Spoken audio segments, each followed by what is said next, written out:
Ouais. Bonjour à tous. L'école date de 1898 et il y avait une classe mixte de maternelle, puis l'école des garçons côté église et l'école des filles côté chemin de fer.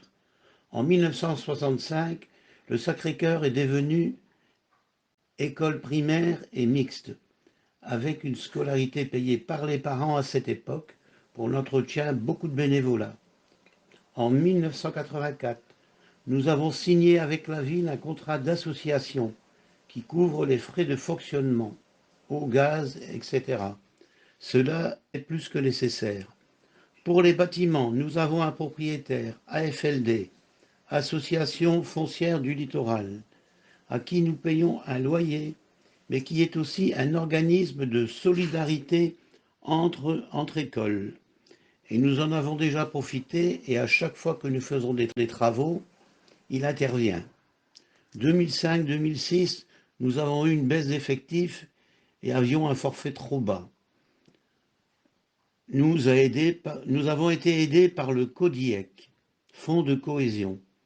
À l'époque, nous avons dû licencier du personnel à regret, mais la gestion de l'école nous obligeait à cette décision.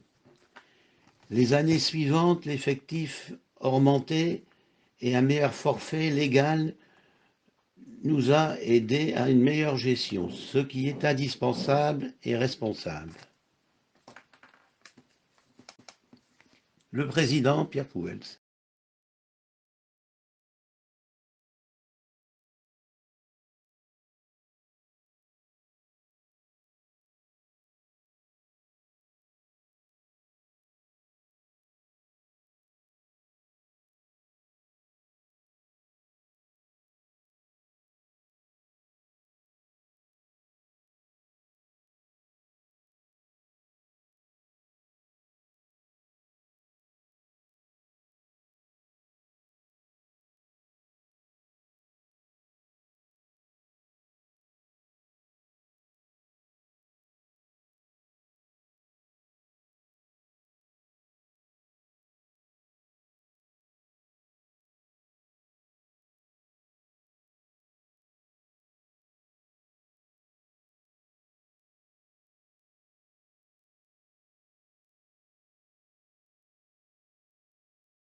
Cette diapositive explique les produits perçus par l'école, dont 3 produits importants représentant 47% pour le forfait communal, 32% pour les recettes en provenance des familles et 13% pour des autres recettes importantes, la différence étant des recettes accessoires. Les 47% du forfait communal sont versés par la mairie. C'est un montant par élève, mais uniquement pour les élèves qui habitent la commune. Le deuxième versement, c'est le versement qu'on vous demande tous les mois, donc la contribution familiale que vous nous versez tous les mois, auquel s'ajoute également la cotisation diocésaine. Enfin, 13% des recettes sont des recettes dites d'exploitation pour faire le fonctionnement. On avait l'an dernier une aide de l'État sur un contrat d'une salariée. Et c'est aussi les recettes qu'on vous demande, enfin la participation qu'on vous demande pour le service de garderie ou d'études, ou la petite participation qu'on vous demande pour le voyage. Cette diapo représente ici les charges. Alors les pourcentages des charges sont calculés en fonction des produits. Donc là, quand on lit 56% de charges de personnel, c'est-à-dire que 56% des produits sont utilisés pour payer le personnel. Le personnel, c'est le personnel OGEC. C'est non pas les professeurs qui, eux, sont payés par l'État, mais c'est, par exemple, les ASEM. Elles sont payées directement par l'OGEC. Le personnel de ménage ou la rémunération de la comptable ou du chef d'établissement. Donc, dans les charges de fonctionnement, on a 56% de charges de personnel qui est le personnel directement employé par l'OGEC, mais qui peut aussi être un sous-traitant. Donc, par exemple, le service de nettoyage peut être fait par une société extérieure. On va mettre ça aussi dans les charges de personnel. L'énergie, c'est l'eau, le gaz, l'électricité dont a besoin l'école pour fonctionner. La pédagogie, c'est tout le matériel qu'on va acheter pour faire fonctionner la classe. Donc, par exemple, un support de cours en français, en mathématiques, les petits crayons, les cahiers, la peinture, enfin tout ce qui va faire que votre enfant va avoir du matériel pour travailler. Les maintiens des locaux. Alors on a vu que les bâtiments appartenaient à l'AFLD, donc on lui paye un loyer. Et il y a une partie de l'entretien des locaux qui est aussi à notre charge, comme par exemple refaire la peinture d'une classe, qu'on fait souvent l'été. C'est l'OGEC qui va payer la peinture, mais elle va payer aussi la taxe foncière de l'école et puis l'assurance. Enfin, les frais de gestion. Alors les frais de gestion, c'est par exemple le téléphone, les frais de timbre, et puis on a aussi sur les frais bancaires que nous demande la banque. Puis on a aussi certaines cotisations que l'on verse à des associations qui gravitent autour de l'école, comme la direction de Cézanne ou l'UDOGEC ou une association sportive. Voilà, toutes ces associations. Alors maintenant, on va essayer de mettre en parallèle les produits perçus par rapport aux charges. Parce que certains produits doivent financer certaines charges. Donc normalement, le forfait de la commune, qui représente 47% des produits, devrait financer tout le fonctionnement pédagogique, c'est-à-dire les ASEM qui sont là en journée, mais aussi l'eau, le gaz, l'électricité, le matériel pédagogique et quelques frais de gestion. Donc on voit tout de suite qu'on a 47% de frais de produits qui doivent financer, déjà le personnel c'est 56%. Et la pédagogie 5%. Donc on n'a pas tout à fait adéquation entre le produit perçu et les charges en face. Le maintien des locaux, lui, doit être financé par les familles. Ce n'est pas à l'État de maintenir nos locaux. Et du coup, on s'aperçoit qu'en fait, on a un petit peu de vos produits qui financent aussi un peu de pédagogie. Parce que par exemple, on ne perçoit pas de forfait communal pour les élèves en dehors de la commune. Et de fait, on est obligé de compenser pour équilibrer nos comptes par une contribution des familles qui vient aussi financer en partie la pédagogie.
Bonjour, je suis Virginie Bouden, présidente de l'appel de l'école Sacré-Cœur.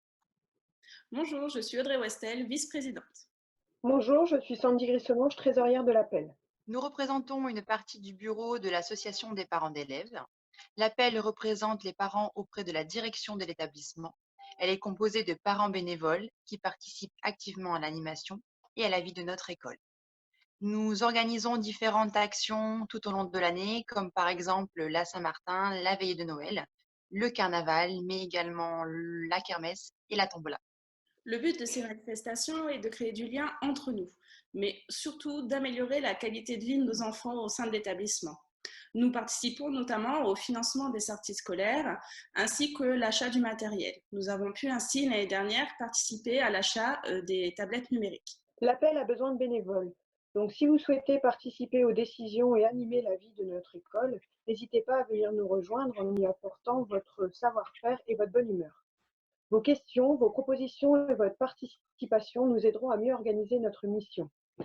Nous vous invitons donc à rejoindre une équipe dynamique et sachez que votre implication, même ponctuelle, est précieuse pour nous. On compte Sur Vous,